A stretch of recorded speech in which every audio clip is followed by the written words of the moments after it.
They RTV app వార్తల్ని క్షణాల్లో చదివే అవకాశం ఉంటుంది. ఒక న్యూస్ పేపర్, ఒక టెలివిజన్ ఛానల్ మీ చేతుల్లో ఎప్పుడూ ఉంటాయి.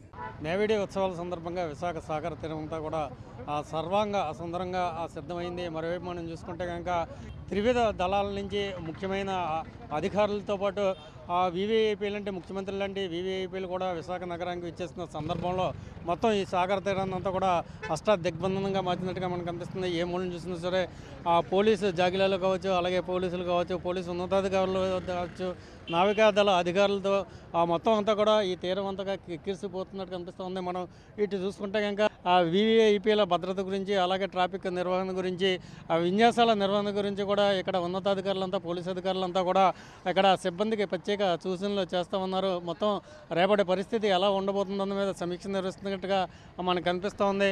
మనం ప్రధానంగా చూసుకుంటే తూర్పు నావికా దళానికి విశాఖపట్నం వ్యూహాత్మక స్థావరం అనే చెప్పాలి.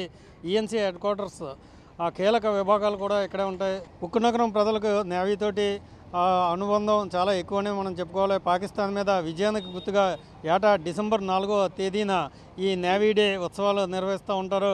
శత్రు దుర్భేద్యమైన రక్షణ వ్యవస్థ, శక్తి సామర్థ్యాలను నేవీ అధికారులు అంతా కూడా ఈ నేవీ డే నాడు మొత్తం ప్రదర్శిస్తూ ఉంటారు. ఈ నేపథ్యంలోనే ఈ విన్యాసాలన్నీ చూడటానికి మొత్తం నగర ప్రజలంతా కూడా ఇక్కడికి తండోపతండాలుగా వచ్చి చూస్తూ ఉంటారు. ప్రతి ఏటా ఇది ఆనవాయితీగా మారింది. మరోవైపు మనం చూసుకుంటే కనుక ప్రతి ఏటా డిసెంబర్ 4న ఈ ఆర్కే బీచ్లో జరిగే ఈ సమర సన్నాహక విన్యాసాలని చూడడానికి వచ్చేవారు. అయితే గత డిసెంబర్ 4న జరగాల్సిన ఈ నావికాదళ విన్యాసాలని ఒరిస్సాలోని పూరి గోల్డెన్ బీచ్లో అట్టహాసంగా నిర్వహించారు. విశాఖ వాసులు ఈ నేవీ డేని మిస్ అయ్యామన్న అసంతృప్తి కలగకుండా రేపు అంటే జనవరి 4వ తేదీన ఈ ఏడాది నావికాదళం నిర్వహిస్తూ ఉంది.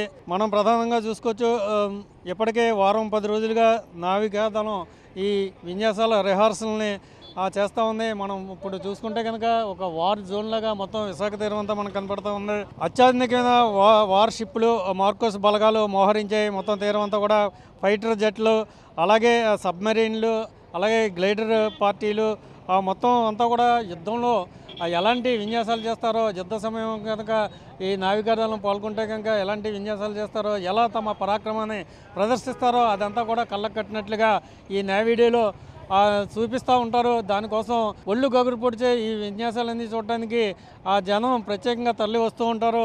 తమ బంధువులు వాళ్ళు కూడా విశాఖ నగరానికి ప్రత్యేకంగా నేవీ డేన ప్రతి ఏడాది రావడం మనకి రివాజుగా చెప్పుకుంటూ ఉంటారు. మనం ఎదురుగుండా చూడొచ్చు, రేపు ముఖ్యమంత్రులు లాంటి వివిఐపీ, అలాగే త్రివిధ దళాల నుంచి వచ్చే ఉన్నతాధికారులు కూడా ఇదే వేదిక వెనక కనిపిస్తున్న ఈ డయాస్ మీద ఉండి ఈ విన్యాసాలన్నీ తిలకిస్తూ ఉంటారు. ఈ నేపథ్యంలోనే ఎలాంటి అపశృతులు ఇక్కడ జరగకుండా ఉండడానికే మొత్తం నావికాదళంతో పాటు సిటీ పోలీస్ అంతా కూడా అప్రమత్తమైనట్టుగా మనకు కనిపిస్తూ ఉంది. ప్రత్యేక బలగాలను కూడా చుట్టుపక్కల జిల్లాల నుంచి ఇక్కడికి తరలిస్తూ ఉన్నారు.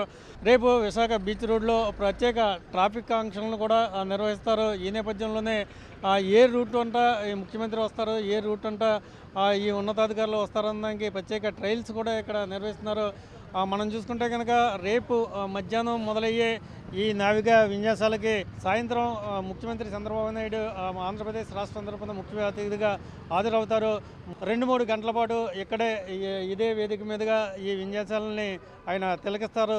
ఇవే విన్యాసాలను చూడడానికి విశాఖ చుట్టుపక్కల విశాఖ నగరం సమీపంలో ఉన్న గ్రామస్తులంతా కూడా, అలాగే ప్రజలంతా కూడా ఈ విన్యాసాలను చూడడానికి ఇక్కడ పెద్ద ఎత్తున తరలి వస్తారు. కాబట్టి ఆ ప్రత్యేక చర్యలు ఇక్కడ పోలీస్ యంత్రాంగం, అలాగే నావికాదళం కూడా ఏర్పాటు చేసినట్టుగా మనకు అనిపిస్తుంది. మొత్తం అంతా కూడా ఇక్కడ ఎలాంటి అవాంఛనీయ సంఘటనలు జరగకుండా మొత్తం పరిస్థితులన్నింటినీ తమ ఆధీనంలోకి తీసుకొస్తున్నట్టుగా మనకి ఇక్కడ కనిపిస్తూ ఉంది.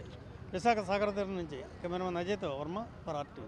మరిన్ని వీడియోస్ కోసం ఛానల్ ని సబ్స్క్రైబ్ చేయండి. లేటెస్ట్ అప్డేట్స్ కోసం వాట్సాప్ ఛానల్ ని ఫాలో చేయండి. అండ్ లింక్ డిస్క్రిప్షన్ లో ఉంది.